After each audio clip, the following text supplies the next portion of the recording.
तर आमचा छोटा 8 वर्षाचा बाळ आहे, त्याला बॉलचा प्रॉब्लेम सांगितला होता. इथं आल्यानंतर 25 ते 30% महाराज त्याला फरक पडला आहे. आणि माझी बहीण आहे लिमगाव वाघ्यामध्ये, त्याला थायरॉइडचा प्रॉब्लेम होता सर. तिला पण ऑपरेशन सांगितलं होतं.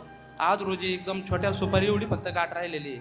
आपल्या दत्तधाममध्ये आल्यानंतर आम्हाला भरपूर आनंद होतो आणि समाधान वाटतं महाराज इथं आल्यानंतर, का तुमची दत्तधाम सरकारची आमच्यावरती कृपादृष्टी झाली व आम्हाला त्यापासून आनंद मिळतोय. महाराज माझी या ठिकाणी याची 4थी वेळ आहे. इथे आम्हाला कुठल्याही प्रकारचा प्रार्थनेसाठी किंवा संकल्पासाठी कोणीही सांगितलं नाही तुम्ही पावती फाडा किंवा काही दान दक्षिणा करा, आपली सोयीची आहे.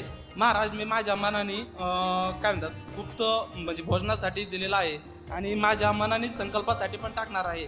कारण की महाराजांनी माझं खरोखर मनातून म्हणजे 1,00,000-1,15,00,000 जो खर्च सांगितला होता तो माझा फक्त इकडे येऊन आणि 4थ्या राऊंडलाच मला रिझल्ट भेटलेला आहे महाराज. त्याच्यामुळे हे जे अफवा आहे ते अफवा करणारे असतात, समाजकंटक असतात.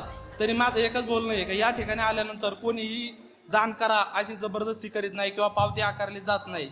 मी पारनेर गावातील एका खेड्या गावातून तिकोल गावातून आलेला आहे महाराज.